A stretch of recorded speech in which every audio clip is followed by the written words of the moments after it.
ചേട്ടാ അത്രയും താഴ്ത്തി കൊടുക്കാൻ പറ്റത്തില്ല. ഒരു 28 രൂപയ്ക്കാണെങ്കിൽ ഓക്കെ. അതിൽ താഴ്ന്ന അതിന് ഭയങ്കര നഷ്ടമായി ചേട്ടാ. ഓക്കെ ശരി ശരി കുഴപ്പമില്ല. ചേട്ടാ നോക്കി വിളിക്കും. ശരി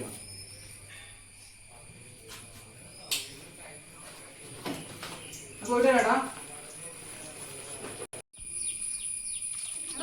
സമ്മതിക്കാ ആ സ്ഥലം നല്ല അടിപൊളി സ്ഥലമാണ്. പക്ഷെ പൈസയാണ് പ്രശ്നം. എങ്ങനെയും കുറയ്ക്കാൻ പറ്റാണ് അടിപൊളി. എന്റെ ഒരു വഴിയുണ്ട്. അത് പഴഞ്ചൻ പണിയാണ്. ഇപ്പത്തെ കാലത്ത് അത് വിശ്വസിക്കണമെന്ന് പറഞ്ഞൂടാ. അതെന്ത് പണിയാ? നോക്കാം. എടാ ഇതൊക്കെ വർക്കാവോ? എടാ നീ പരസ്യമൊന്നും കണ്ടല്ലേ, ജീവിതത്തിൽ ഒരു പ്രാവശ്യം വീടൊക്കെ ഉള്ളൂന്ന്. അതൊക്കെ വിശ്വസിക്കുന്ന ആൾക്കാർ ഇപ്പോഴും ഉണ്ട്. വിശ്വസിക്കാത്തവരുണ്ടാവൂലേ? ഉണ്ടാവും കുറച്ച് പേര്. അവരെയൊക്കെ വിശ്വസിപ്പിക്കാൻ വേറൊരു പണിയുണ്ട്. ഇനി അതെന്തുവാ? വെയിറ്റ് ചെയ്യും, രാത്രി ആവട്ടെ. ആളിയെ പറയും. ഇല്ലളിയാ ഒന്നും ആയിട്ടില്ല, നോക്കണുണ്ട്. എന്താണെന്നറിയില്ലെന്നേ, കുറച്ച് ദിവസമായിട്ട് ആൾക്കാരൊക്കെ വില കുറച്ച് പറഞ്ഞോണ്ടിരിക്കുന്നത്. എന്തൊക്കെയോ പ്രശ്നമുണ്ടെന്ന് ആൾക്കാരെന്തോ പറഞ്ഞു കൊടുക്കേണ്ടി തോന്നുന്നുണ്ട്. ശരി ശരി ഓക്കെ. ശരി വിളിക്കാം. ഓക്കെ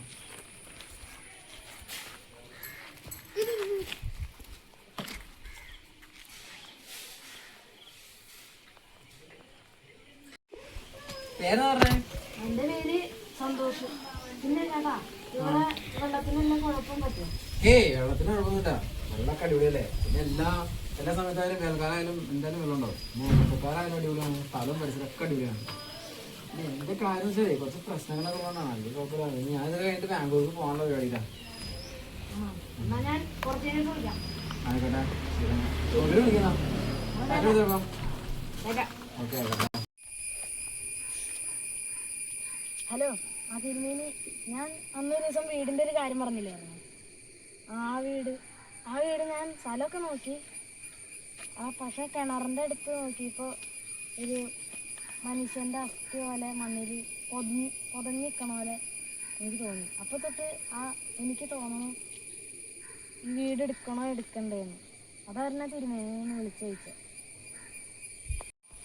ആണോ? എന്നാൽ ഞാൻ ആ വീട് എടുക്കണ്ടായിരുന്നു. ഞാൻ പുള്ളിക്കാരനെ വിളിച്ച് എന്തെങ്കിലും പറഞ്ഞോളാം. ശരി. ഞാൻ പറഞ്ഞില്ല ആ അസ്ഥി അവിടെ കൊണ്ടുവന്നിട്ട് ആരും പേടിക്കുന്നു. എന്നാലും നീ അത് എവിടെ ഒപ്പിച്ചാടാ? എൻ്റെ വീടിൻ്റെ പോയി ചെയ്യുന്നുണ്ട്. അവിടുന്ന് ഒപ്പിച്ചാ പക്ഷെ കഷ്ടപ്പെട്ടു. ആ കഷ്ടപ്പെട്ടാലൊന്നും നമുക്ക് ഈ വീട് ഇത്തിരി ചുടു കളക്കി കിട്ടിയില്ലേ? ഫുഡ് റെഡി ആയിട്ട് എന്തായാലും പോയി കഴിക്കാം.